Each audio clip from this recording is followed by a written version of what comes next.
Mesdames, Messieurs, merci d'être présents aujourd'hui au colloque Agir pour la qualité de la loi, un colloque qui a vocation à vous réunir pour esquisser ensemble des pistes de solutions à la crise de la loi. Ce colloque est organisé par le Comité de réflexion sur la qualité de la loi, qui est une association créée par 4 étudiants de Sciences Po Paris, dont nous faisons partie. Et nous tenons à remercier chaleureusement 2 maîtres de conférences en droit à l'IEP, qui nous ont soutenus tout au long de la réalisation de ce projet.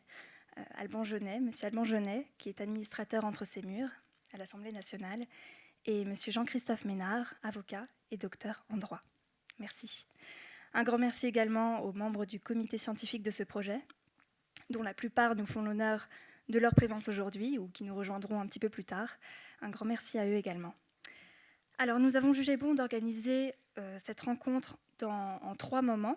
Dans un premier temps, nous dresserons un état des lieux de la qualité de la loi en France, de ce qu'on appelle la qualité législative, notamment sous le prisme de sa clarté, de son accessibilité.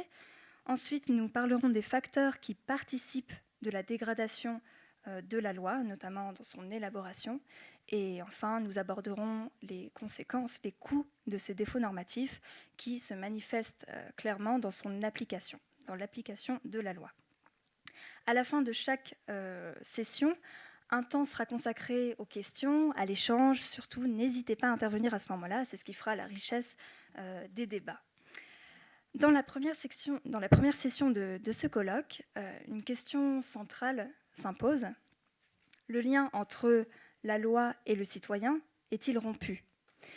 Et pour y répondre, Madame Axelle Lemaire, députée des Français de l'étranger, dressera un tableau de l'état de la qualité de la loi en France. Ensuite, Monsieur Christian Vigourou, président de la section du rapport et des études au Conseil d'État, nous parlera des exigences de sécurité juridique qui influent également sur la qualité normative. Et enfin, le professeur Jean-Emmanuel Ray nous parlera des effets de la démocratie sociale sur la norme législative.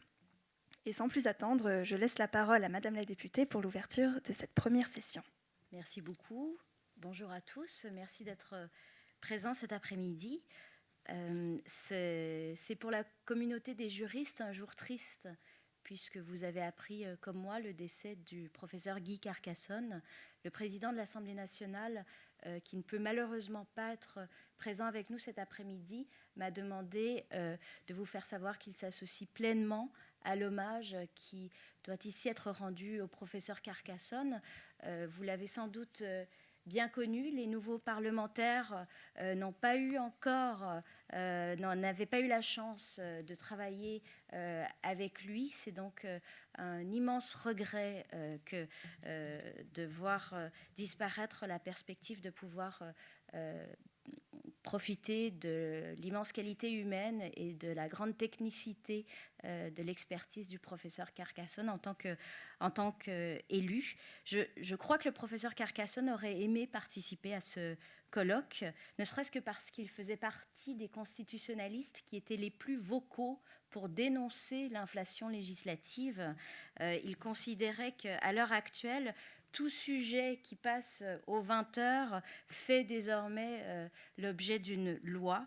Et il avait en même temps, dans sa réflexion de constitutionnaliste, la conviction que le rôle du Parlement devait être valorisé. Et il connaissait bien ces murs, puisqu'il y avait travaillé dès les années 1970 en tant que conseiller juridique du groupe socialiste à l'Assemblée nationale, et puis plus tard comme ministre des Relations avec le Parlement dans le cabinet de Michel Rocard. C'est donc avec tristesse que nous lui rendons cet hommage cet après-midi.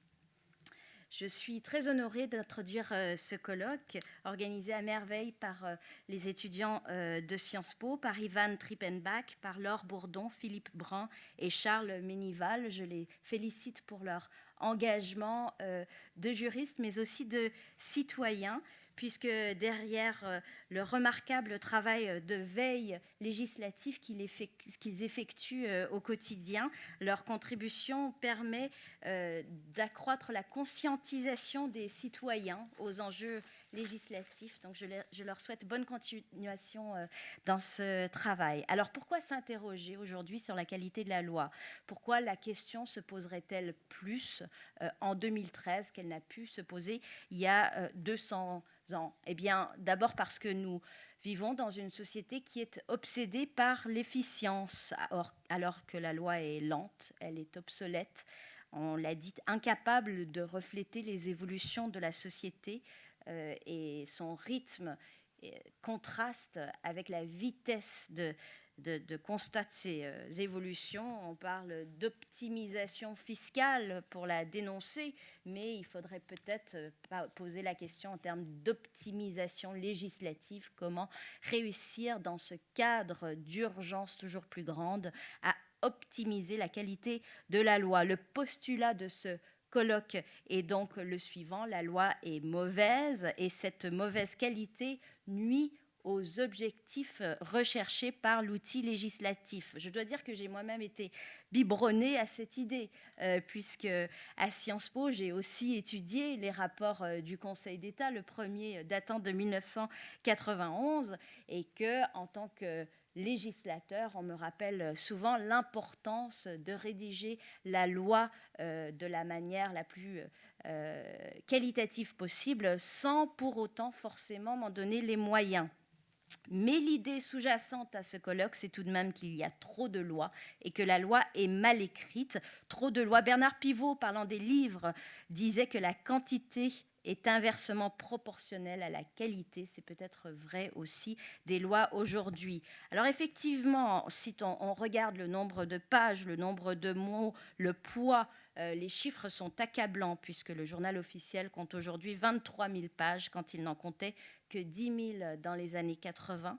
Le recueil des lois de l'Assemblée nationale pèse en moyenne 3,3 kilos par an, alors qu'il ne pesait que 700 grammes dans les années 70. 58% des lois que nous avons votées en 2011 n'ont pas reçu d'application réglementaire. Peut-être que les décrets d'application ne verront jamais le jour. Et 20% du Code général des impôts, par exemple, est modifié chaque année, soit au total un stock de 400 000 normes en vigueur en France à l'heure actuelle. Alors, il est effectivement légitime de penser que ces chiffres sont lourds de conséquences, tant pour la sécurité juridique de nos compatriotes que pour la solidité de notre système politique ou encore la bonne santé de nos entreprises. Nos entreprises, me direz-vous, pourquoi parler ici d'entreprises? Eh bien, les entrepreneurs que je rencontre se plaignent souvent de la lourdeur et de la complexité de la législation, en particulier en matière fiscale. Mais l'impact économique de cette inflation législative doit être également souligné, puisqu'au pays des aveugles, les borgnes sont rois et que les avocats, les juristes, les conseils sont, malgré eux ou grâce à eux, les premiers sollicités lorsque la loi est incompréhensible pour le citoyen. Alors, quelle réponse apporter à ce défaut de qualité ? Je suis aujourd'hui membre de la commission des lois de l'Assemblée nationale, mais j'ai un temps travaillé à la Chambre des communes. J'y avais découvert le concept de Sunset Regulation, qui a été élaboré par des chercheurs anglais à l'origine et mis en œuvre par des pays comme les États-Unis, l'Australie, la Suisse ou encore l'Allemagne. Ce concept, ce principe repose sur l'idée qu'il faut faire automatiquement expirer certaines normes devenues obsolètes lorsqu'aucune mesure n'est prise pour les mettre à jour. Devons-nous, en France, aller aussi loin ? Je n'en suis personnellement pas certaine, mais l'idée, en tout cas, d'une mobilisation générale du législateur, mais aussi de tous les acteurs du processus législatif en faveur de la qualité et de la clarté de la loi, doit s'imposer. Alors voilà pour le postulat de départ, celui d'une dégradation de la qualité de la loi.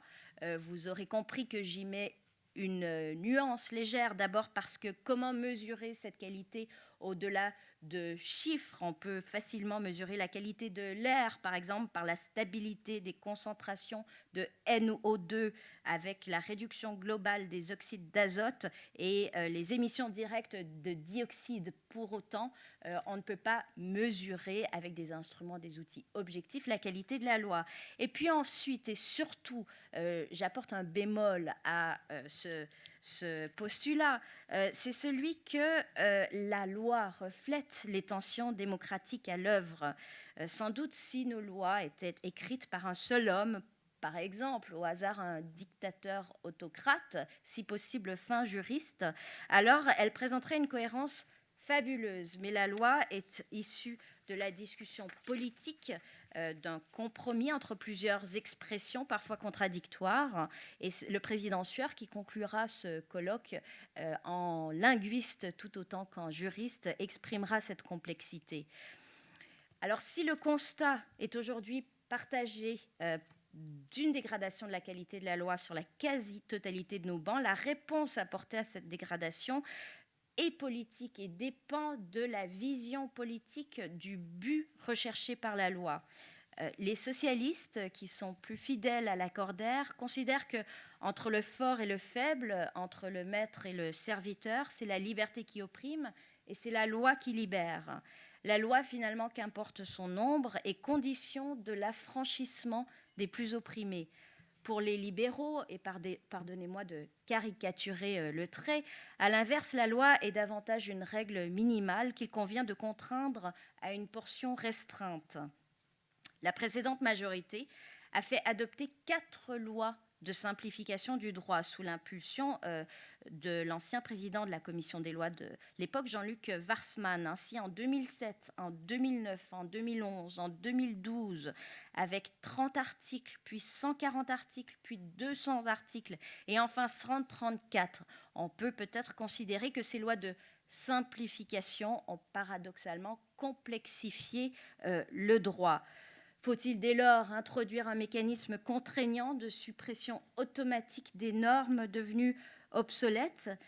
La gauche, on l'a vu, s'est peu à peu approprié le sujet de l'inflation législative qu'on aurait pu croire réservé aux libéraux, car une loi de mauvaise qualité, on s'en rend compte, est également une loi qui crée potentiellement des injustices sociales et qui éloigne le citoyen de ses droits.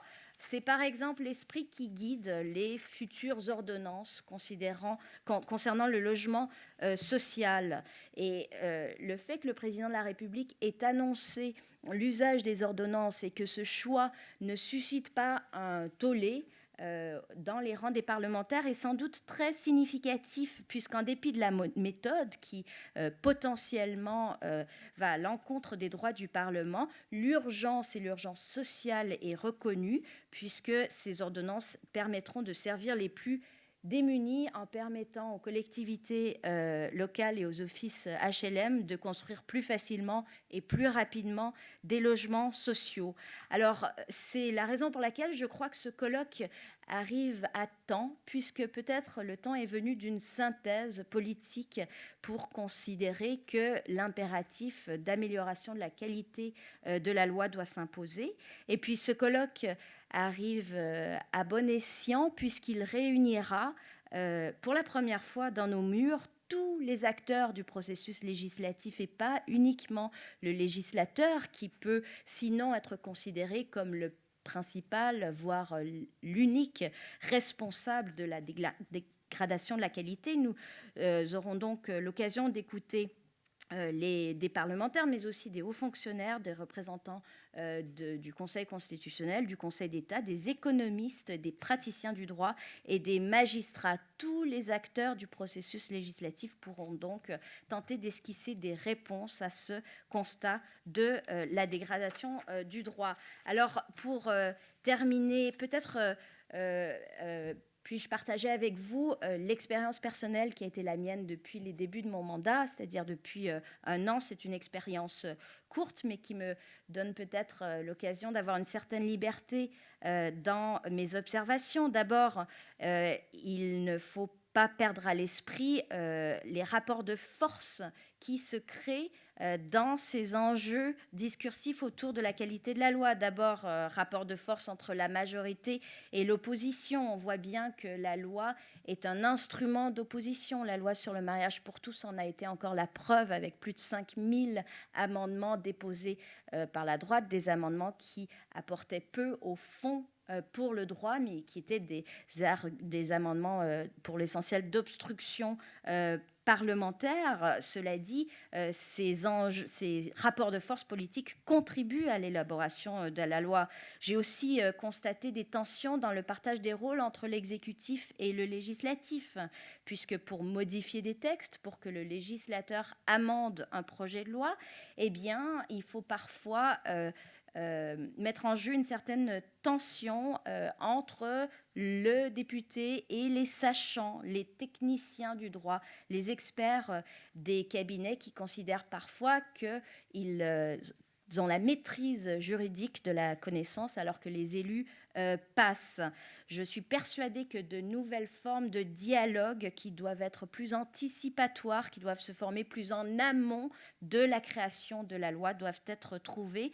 D'ailleurs, le président de l'Assemblée nationale s'y est engagé et ce dialogue entre les élus et l'exécutif ne pourra que contribuer à la qualité de la loi. Enfin, il y a un dernier sujet, et là aussi, quel meilleur hommage que l'on puisse rendre au professeur Carcassonne que de le mentionner, un sujet qui est sans doute très lié à la dégradation de la qualité de la loi, qui est celui du cumul des mandats. Je suis persuadée, comme l'était le professeur Carcassonne, que le cumul est un des éléments principaux du déclin du Parlement et de l'implication des députés dans l'élaboration législative. Avec les mots forts qu'on lui connaissait, le professeur Carcassonne disait de ce cumul, c'est une plaie. Cautériser la plaie implique de trancher définitivement la relation incestueuse compte entre elles les carrières nationales et locales. Et effectivement, le député qui s'implique au plan local n'a pas le temps de travailler les textes législatifs au fond, et sa vision est très inspirée des intérêts en jeu au plan local et parfois pas toujours de l'intérêt général ou national. Enfin, on ne peut pas parler de la qualité de la loi sans parler de la formation des parlementaires qui sont lancés dans l'arène législative sans forcément disposer du bagage qui peut leur permettre de les armer pour améliorer la qualité de la loi, et puis des moyens tout court, logistiques, lorsqu'on compare ceux du Bundestag ou du Congrès américain. Il est vrai que les députés et les sénateurs français sont plutôt mal lotis. Voilà certaines pistes de réflexion. J'espère que nous parlerons aussi de la e-législation. Je rentre d'un voyage d'études en Suède pendant lequel j'ai accompagné la ministre Fleur Pellerin.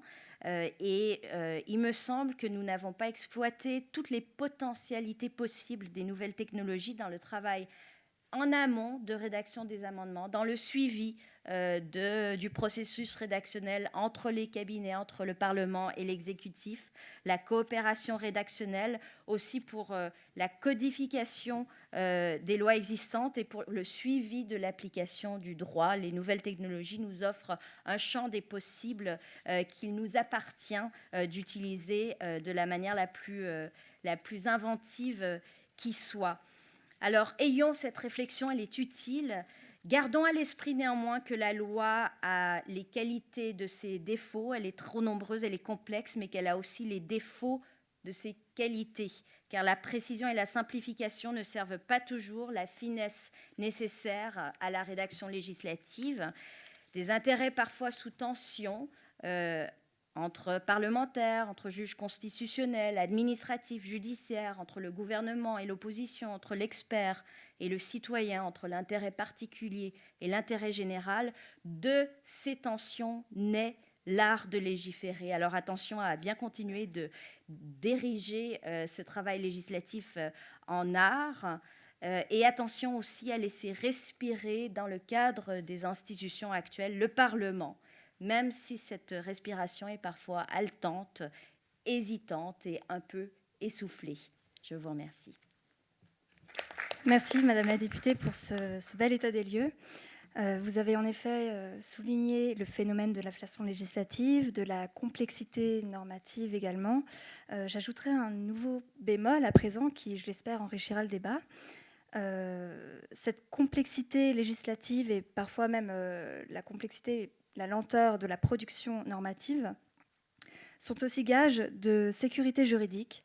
C'est là tout l'enjeu de la question, ce qui fait sa complexité. La question est loin d'être univoque, celle de la qualité de la loi est loin d'être univoque.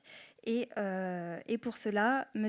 Christian Vigourou, le président donc, de la section du rapport et des études du Conseil d'État, nous parlera des enjeux de sécurité juridique liés à la qualité de la loi. Merci. Moi aussi, j'ai une pensée pour Guy Carcassonne, avec lequel je travaillais il y a bien longtemps sous le gouvernement Rocard. Je vous remercie de m'avoir invité. C'est assez rare qu'on participe comme ça à des colloques initiés par des juniors. Alors je vous félicite et je vous admire. Et ce que je vais vous dire, petit panonceau d'annonce, n'engage que moi. C'est pas grand-chose, mais je commencerai par dire que ce n'est pas chez nous qu'une telle aventure surviendrait. Un des derniers numéros de l'International Herald Tribune décrit l'installation d'une camionnette de fast-food à New York. Et ça s'est titré « For vendors, it's death by bureaucracy ». Et le Herald Tribune fait presque une colonne sur comment installer donc une camionnette. Alors, c'est aussi difficile, nous dit-on, que de lancer une grosse entreprise en Équateur. Et il est expliqué que toutes les administrations s'y mettent, elles réglementent, on ne peut pas se mettre dans n'importe quel parking, il faut se mettre à 200 pieds d'une école, au moins à 500 pieds d'un marché normal ouvert aux commerçants, and so on. Et le tout est dans le and so on. Mais c'est en Amérique, ça n'a aucun rapport avec nous. Donc je voulais, en commençant par là, dire qu'il ne faut pas se faire d'illusions sur la loi. Les connaisseurs de l'âme humaine, et donc de l'âme des juristes, qui n'est qu'une sous-partie des humains, sont comme Léo Perutz dans « Où roules-tu, petite pomme ?» 1928, je lis « Jamais X ne se laissait entraîner à enfreindre les lois, car il savait que leur immuabilité et leur rigueur ne résistaient pas à un esprit vigilant. Elles broyaient ceux qui par naïveté les transgressaient et laissaient le champ libre à ceux qui avaient l'intelligence de leur rendre les honneurs qu'elles exigeaient. » Fin de citation. Les lois ne profitent pas toujours à ceux pour lesquels elles sont faites. Elles ont leur propre vie, et c'est là que le danger commence. Et la complexité favorise ces surprises, pour ne pas dire ces détournements. Alors en biologie, la cellule est unique et le corps est complexe. En droit, le corps est complexe, surtout quand il est constitué. Le corps constitué va produire de la norme.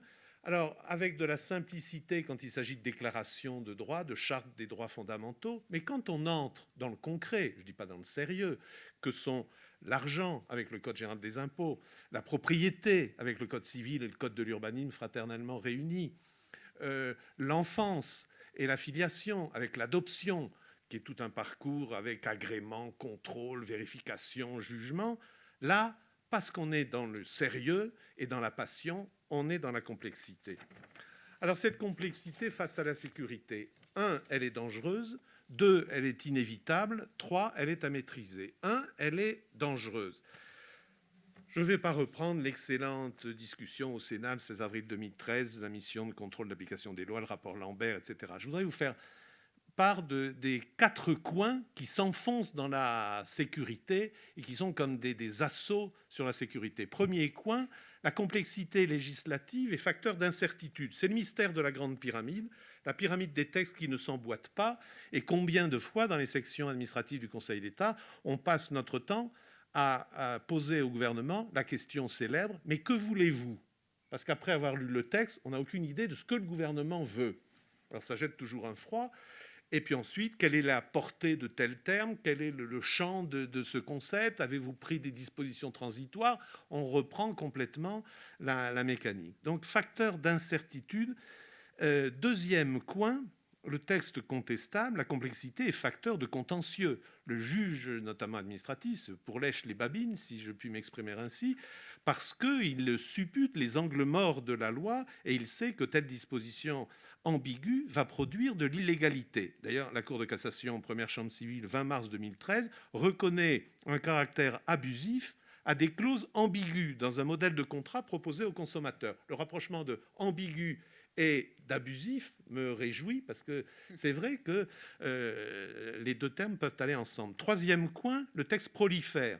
La complexité est menaçante, certes, mais non pas tellement en tant que complexité, mais en tant qu'elle appelle la simplification. Il n'y a rien de pire qu'un ministre qui dit à ses équipes « simplifiez-moi le permis de construire ». On avait deux régimes, ce qui est soumis à permis de construire, ce qui n'est pas soumis à permis de construire. On en aura une demi-douzaine. Ce qui est soumis à permis de construire, ce qui est exonéré de permis de construire. Puis on inventera un régime intermédiaire pour ceux qui ne sont pas tout à fait dispensés. Et puis ceux qui seront dispensés, ça sera en fonction de la nature de la construction, du lieu, du volume, etc. Et c'est comme ça qu'à partir d'une bonne idée, simplifiant le permis de construire, on passe de 2 à 6. C'est la multiplication, non pas des pains, mais des textes. Quatrième coin enfoncé, le texte non intelligible. La complexité est menaçante parce qu'elle n'est pas comprise. Je pense toujours au célèbre PLU de Paris qui est accompagné inévitablement de son lexique de 200 pages avec des schémas que je défie quiconque de comprendre. C'est rassurant un texte qui est accompagné de son lexique, mais ça peut aussi être un peu inquiétant. Quand je lis dans un communiqué du 18 avril 2013 qu'on va alléger les obligations comptables des plus petites entreprises, je me réjouis au nom de la création d'entreprises, etc. Mais pour rentrer dans ce régime de simplification, il faut remplir 2 des 3 conditions suivantes. Bilan de moins de 350 kg €, chiffre d'affaires de moins de 700 kg € et moins de 10 salariés. Déjà, 2 des 3, c'est une combinatoire assez exceptionnelle et il faut déjà avoir fait Sciences Po pour comprendre si on est dans le régime ou pas. Donc la complexité qui n'est pas comprise peut favoriser des réflexes. On a inventé Poujade il y a bien longtemps pour moins que ça. Et puis ça développe des petites officines. Voilà une publicité. Apprenez à lire les lois entre les lignes. C'est sûr, c'est une des choses que je me recommande tous les jours. Mais je suis un peu atterré quand je retourne le prospectus. Les lois profitent à ceux qui savent les lire. Donc voilà, tout est dit. La complexité est dangereuse, elle est inégalitaire par nature, elle est perturbatrice et elle est sujette à provoquer la révolte. Mais, et là, ne m'écoutez plus parce que ça ne va pas être absolument unanime comme réaction, elle est inévitable et pour 4 raisons. D'abord, la complexité donne la justice. Moi qui m'occupe à la section du rapport et des études de l'exécution des décisions contentieuses du Conseil d'État, je sais que l'exécution est complexe. C'est d'ailleurs pour ça que le justiciable qui n'arrive pas à se faire exécuter une décision revient. Si celui qui n'a jamais pratiqué une indemnité de Berle pour reconstitution de carrière ne sait pas ce que c'est que la complexité. Et donc, attention, avant de tirer sur la complexité, les avis du Conseil d'État de 1993 à De Berle 1933, nous savons que l'exécution est par nature complexe.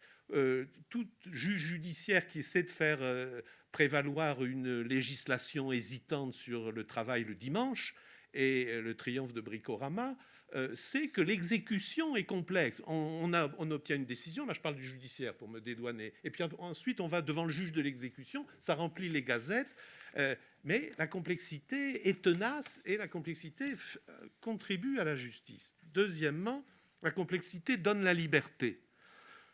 En droit pénal, faut-il être simple, comme la peine plancher, comme la peine de mort, comme l'automatisme et le précontrait? Ou faut-il une gamme de régimes faisant confiance au juge pour apprécier, moduler, différencier, étaler, orienter, proportionner et finalement personnaliser?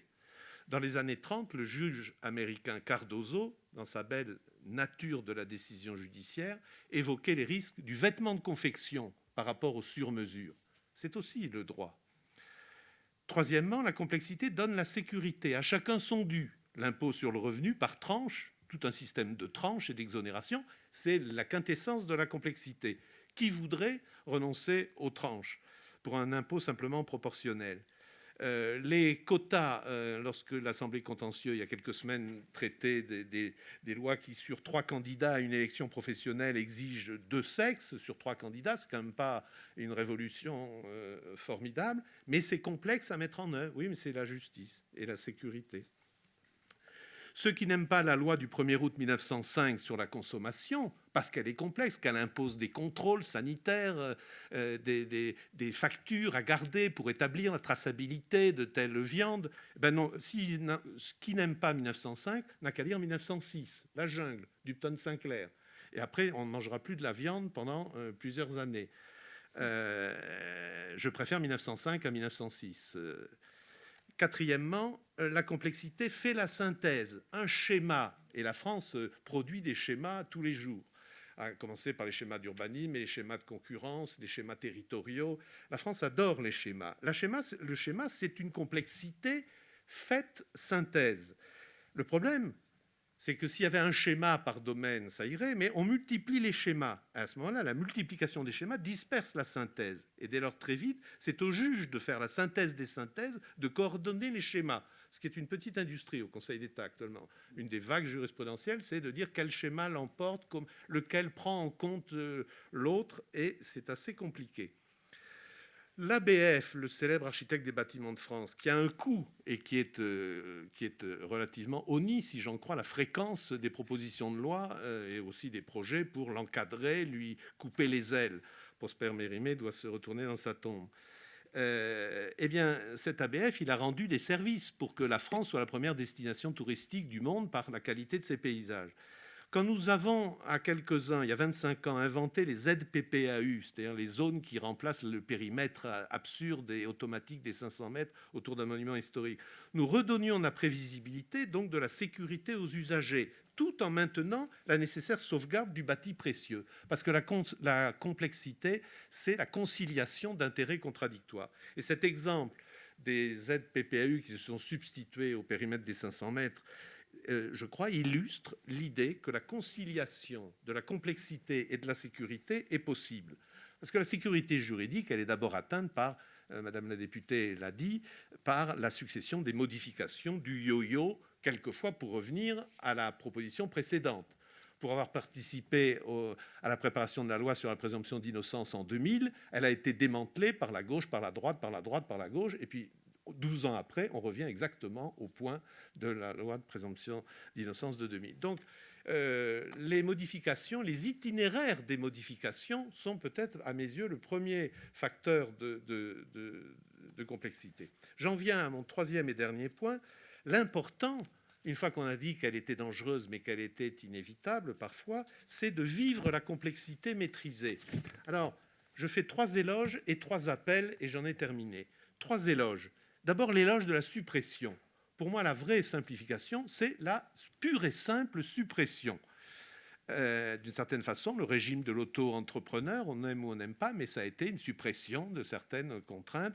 La suppression de l'autorisation de licenciement, la suppression de la réglementation des prix, la suppression du plafond légal de densité. Longue est la liste de mesures qui sont au musée de l'histoire de la législation. On n'en parle plus, c'est une vraie simplification. D'une certaine façon, la décision implicite d'acceptation est une suppression du temps que l'administration a pour ratiociner, pour sous-peser.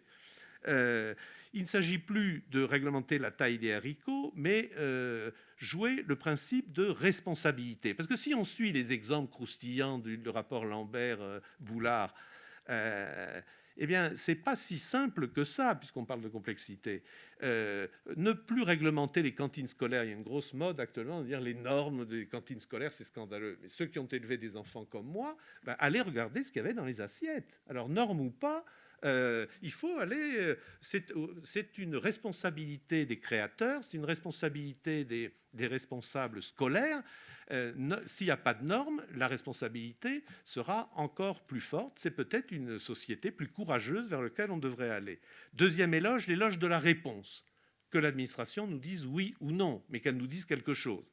Alors, travaille sur justement la décision implicite, sur les techniques de rescrit, et le Conseil d'État va travailler à la demande du gouvernement sur ce point, sur les certificats de faisabilité, les contrats de procédure, tout ce qui fait que l'usager a une réponse ou a une esquisse de réponse, plutôt que de se heurter à l'arme absolue de l'administration, qui n'est jamais la colère, mais qui est le silence. Troisième éloge, l'éloge de la promesse tenue. On ne change pas sans délai de transition, KPMG, Conseil d'État 2006, mais déjà en 1978, le Conseil d'État avait à rappeler, parce qu'on lui avait posé la question, et c'est quand même saisissant qu'on ait eu à lui poser la question, qu'on ne change pas des règles relatives aux épreuves d'un concours en cours de concours. Le fait qu'on se pose la question est plus intéressant que la réponse. Et puis, 3 appels. Premièrement, l'appel au classement et à l'index. Le modeste usager des lois que je suis, je sais que ça ne plaît pas à tout le monde, mais est un usager des codes. Il sait qu'il va trouver telle chose dans tel code. Hier, en regardant les aides PPAU, je suis allé prendre le code de patrimoine, j'ai trouvé tout de suite, plutôt que de me perdre. Donc, je suis pour la codification. Je vois que la Commission européenne, dans un communiqué du 25 février 2013, propose un code européen du contribuable, mais dans le code, qui est le classement, et le classement est ordre, et l'ordre est souvent suivi du vertige de l'ordre, eh bien, là, on ne fait pas exception. La Commission propose un code européen du contribuable, mais derrière, elle propose un NIF, un numéro d'identification fiscale. Et alors là, le bas blesse, commence à blesser. Je referme la parenthèse. Deuxième appel, l'appel à l'économie du droit, à l'étude d'impact, au coût de la formalité. Ça n'est pas un hasard si l'étude annuelle du Conseil d'État que nous allons bientôt publier porte sur le droit souple, ce qui n'est pas droit contraignant, mais qui oriente quand même les comportements. Je crois qu'il faut à chaque fois se demander quel sera l'impact de la loi que l'on produit et favoriser en amont le guichet unique. Fondamentalement, c'est quand même à l'administration de rectifier les dossiers mal déposés au mauvais endroit.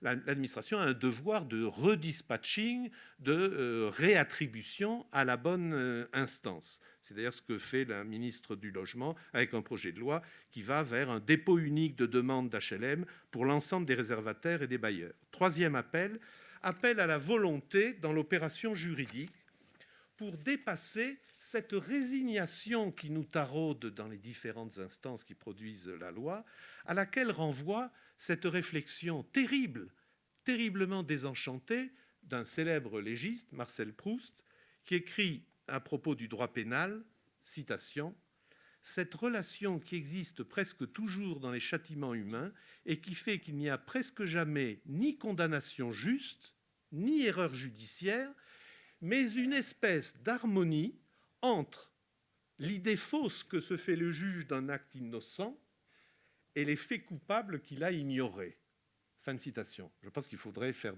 discuter cette maxime à l'École nationale de la magistrature pour vacciner sur la complexité. Alors, entre fausseté et ignorance, il nous reste à inventer une administration de l'exactitude, économe des efforts des citoyens, économe des règles qu'elle secrète, une administration qui tienne parole et diffuse de la certitude. Il n'est pas interdit de donner tort à Proust. Je conclus. Ce n'est pas chez nous qu'une telle aventure arriverait. Les Américains sont tenaillés par la bureaucratie. Cette fois-ci, c'est The Economist, il y a quelques semaines. Le chroniqueur a voulu faire rénover ou prolonger son permis de conduire. Il va au DMV, Department of Motor Vehicles, à Washington. Et alors là, il fait la queue dans le froid. Il a 3 agents qui oscillent entre indifférence et hostilité. On lui dit que toute fausse déclaration est un crime. Il a 6 certificats à donner pour faire renouveler son permis de conduire. Et devant lui, il y a un monsieur qui dit « Mais voilà, je l'ai apporté mon certificat et l'autre, je vous l'ai envoyé par fax. » Alors le bureaucrate dit « Ah non, on ne prend pas les fax. » Alors le monsieur devant le chroniqueur dit « J'ai envoyé par fax. Sur votre guide de formulaire, il y a le numéro de fax. Alors pourquoi vous avez mis le numéro de fax si vous ne prenez pas les fax ?»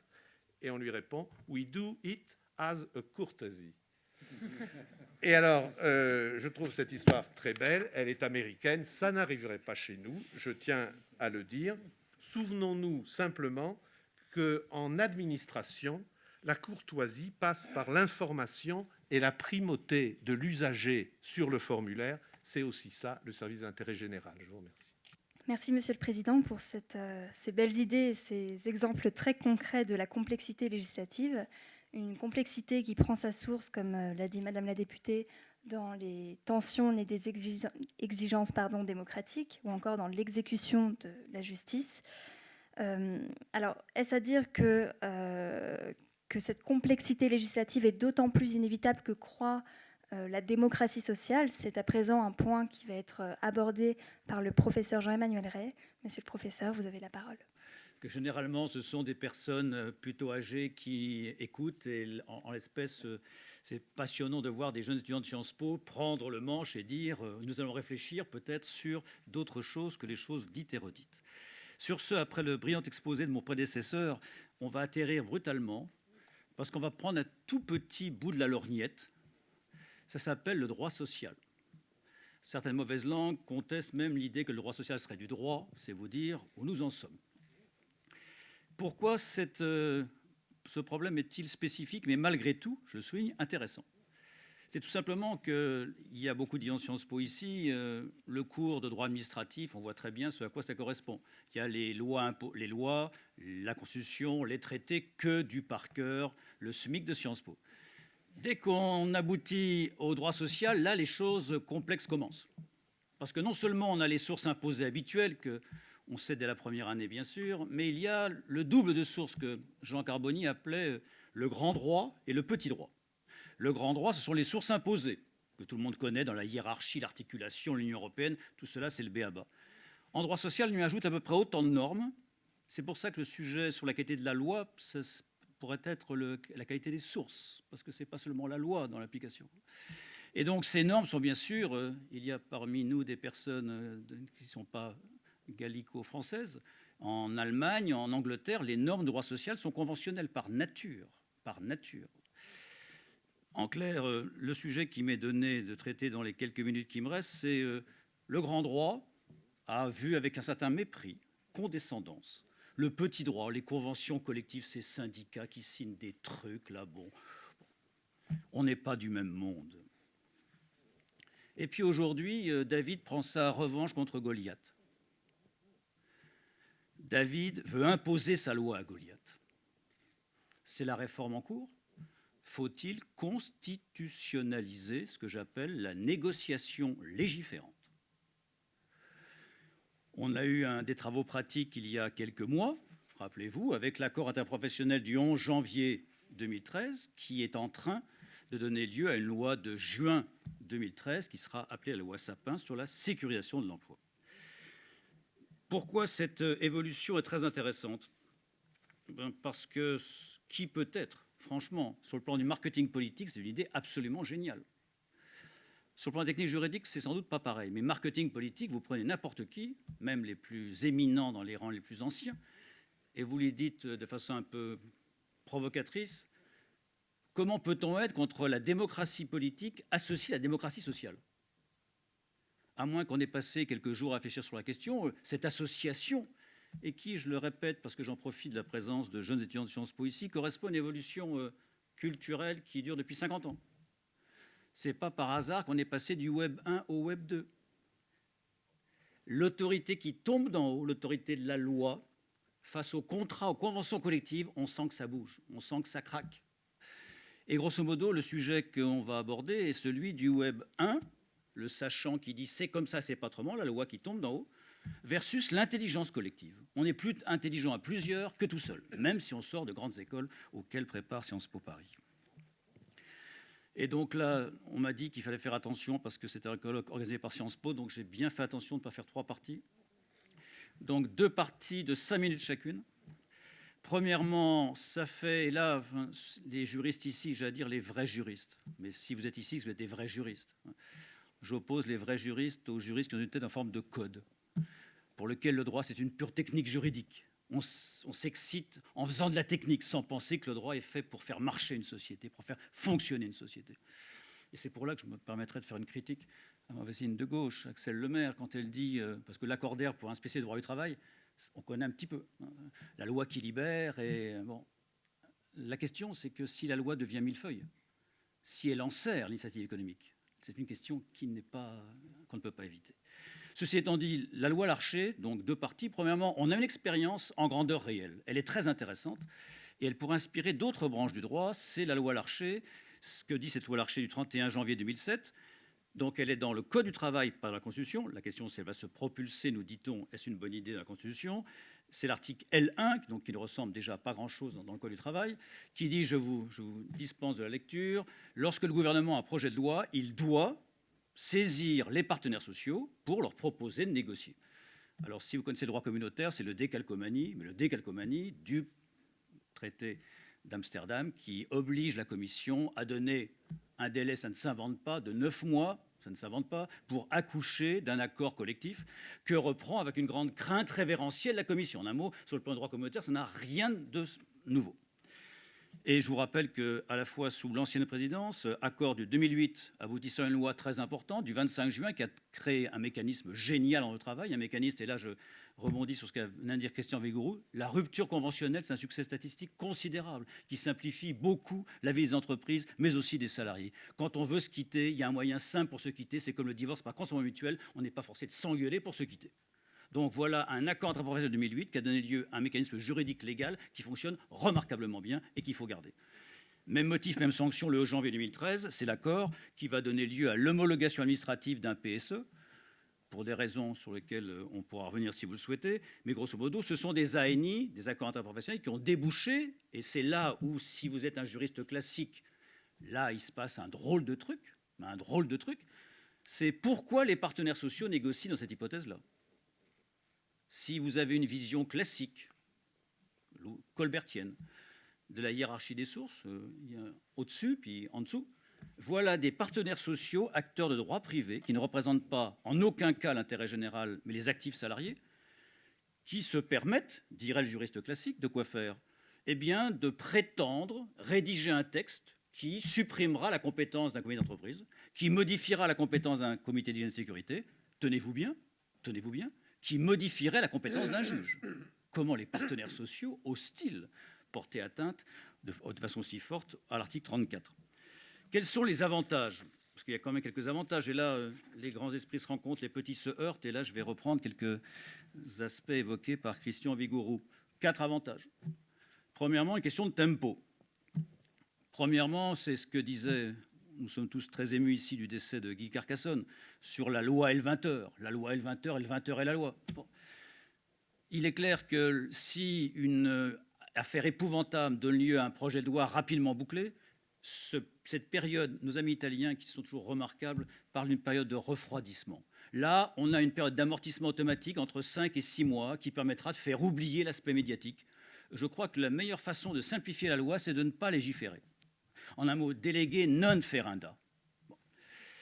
Premier aspect. Deuxièmement, et là c'est l'expert qui parle, qui est parfois amené à témoigner dans cette maison, c'est que si jamais il y a cette longue période, ça permettra aux experts de réfléchir à la faisabilité sociale, économique, aux coûts, aux avantages. Ce n'est pas la loi en temps réel. La loi en juste à temps, il n'y a rien de pire.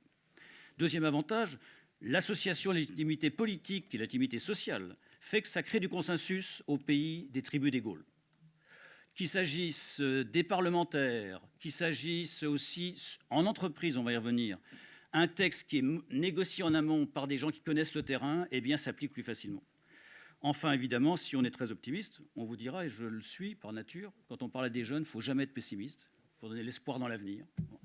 Et donc, en l'espèce, cette régulation apaisée, on vous dira que nos amis, et là je suis entouré de 2 spécialistes, peut-être que nos amis nous diront de l'OCDE, du FMI et autres, nous diront que la défiance française, l'absence de négociation collective de consensus fait perdre beaucoup de points de croissance ou de dizaines de points de croissance à la France. Voilà donc les avantages tout à fait considérables de la loi Larcher. Elle marche très très bien. Pour terminer, faut-il constitutionnaliser ce texte? Alors, si on a l'esprit un petit peu chagrin sur le plan historique, mais les juristes ne peuvent pas ignorer l'histoire, on vous dira que ces syndicats qui participent de très près à la définition d'une politique nationale rappellent peut-être un certain néocorporatisme. Pour ceux qui connaissent la loi de 1884, c'était quoi la loi de 1884 ? La loi Valdez-Crousseau, c'était l'assignation à résidence professionnelle des syndicats. Les partis politiques ont pris peur devant la montée des syndicats. un siècle après, c'est intéressant de voir cette évolution. Alors, qu'est-ce que dit ce texte? Grosso modo, je ne vais pas vous le reprendre, vous le connaissez tous, ou il est sur le site de cette Assemblée. Le gouvernement s'engage, mais cette fois-ci au niveau constitutionnel, avec des conséquences différentes, à consulter les partenaires sociaux. Alors, j'insiste, c'est la version light, la version hard, qui n'est pas retenue, à juste titre, serait de dire, voilà, compétence du législateur qui s'arrête ici, un article 34 bis, avec une compétence propre des partenaires sociaux. Ce n'est pas le cas, Dieu merci. À partir de là, quelles sont les 3 questions qui me posent problème, et j'en ai terminé. La première question, si on veut ce mariage, légitimité politique, sociale pardon d'abord et politique après. La question est la suivante, c'est, et là je vais faire un peu de droit du travail pur, c'est moi j'avais appris qu'un accord interprofessionnel, c'était un accord qui était négocié par des partenaires sociaux pour créer une dynamique de branche, une dynamique d'entreprise. Pendant 40 ans, ça a été ça. Or, à votre avis, lorsque le gouvernement fixe un ordre du jour aux partenaires sociaux, est-ce qu'on peut appeler ça encore un accord national interprofessionnel? Non. Ça n'a plus cette fonction habituelle d'accord interprofessionnel. C'est un objet juridique non identifié. En un mot, c'est une commande gouvernementale qui va déboucher sur une loi. Donc, en clair, il n'y a plus un seul accord interprofessionnel. Maintenant, il y a 2 accords, et le second, à mon avis, ne mérite pas. C'est un pré-législateur, ce n'est pas un accord national interprofessionnel classique. En un mot, si on fait des métaphores façon Jules Renard, ça donnerait cette ANI chenille n'a d'existence que s'il devient une loi papillon. Il n'existe qu'à travers son futur, il n'existe pas en tant que tel. Deuxièmement, ce qui me fâche peut-être davantage, c'est supposer, ce n'est pas la peine de revenir sur ce qui a été le vote de cette loi, que cet accord ne soit pas franchement majoritaire. Un accord signé par des syndicats, c'était le cas, qui représentait 51% des salariés français. Est-ce que finalement cet accord à 51% ne va pas poser plus de problèmes de légitimité que d'en résoudre? À l'inverse, ce qui me pose davantage de problèmes, parce que je suis un peu du côté de Colbert, c'est supposer que l'accord soit unanime. Les 5 syndicats français, avec les 3 syndicats patronaux, Embrassons-nous Folleville, signent un accord unanime, ce qui est arrivé pour le contrat de génération. Vous êtes parlementaire, nous sommes à l'Assemblée. Quel est le pouvoir réel juridique? On peut prendre ça de haut en disant le pouvoir d'amendement. Bien sûr que oui. De facto, quel sera le pouvoir du Parlement face à un accord unanime? Enfin, évidemment, mais ça c'est réservé aux questions, si vous êtes en droit constitutionnel à la Sorbonne, où je dois me rendre d'ici quelques minutes, et à Sciences Po, il est clair que la question qui va tomber dans l'année prochaine, c'est si le texte est voté, est-ce que le Conseil constitutionnel pourra censurer une loi entière, pas l'article 2, non, une loi entière, sur le seul motif qu'une loi du travail n'a pas respecté le préalable de consultation des partenaires sociaux. N'est-ce pas totalement disproportionné? Totalement disproportionné. Enfin, je voudrais terminer par une chose que vous connaissez bien, et le Conseil d'État vient de parler. Il a beaucoup parlé des juges judiciaires. Pourquoi il faut parler du juge judiciaire? Parce qu'aujourd'hui, ce n'est plus seul le législateur qui fait la loi, spécialement en droit du travail. Celui qui fait la loi en droit du travail, c'est le législateur et la Chambre sociale, la Cour de cassation, qui a un rôle extrêmement important, qui ne se saisit pas elle-même, qui ne tranche que sur les litiges qu'on lui propose. Mais quand vous avez un droit extrêmement complexe, méfiez-vous, quand vous êtes étudiant, vous dites « Oh, le pauvre juge, le droit est complexe, ça va être atroce ». Si vous êtes un vrai juge, vous aimez les droits complexes, parce que ça vous permet de jouer sur plusieurs gammes, d'aller chercher ici ou là la solution que vous voulez retenir. Aujourd'hui, c'est ma conclusion, la qualité de la loi, de la vraie loi, celle qui est appliquée, ne dépend pas seulement de la qualité de la loi, elle dépend de la qualité des juges. Je vous remercie.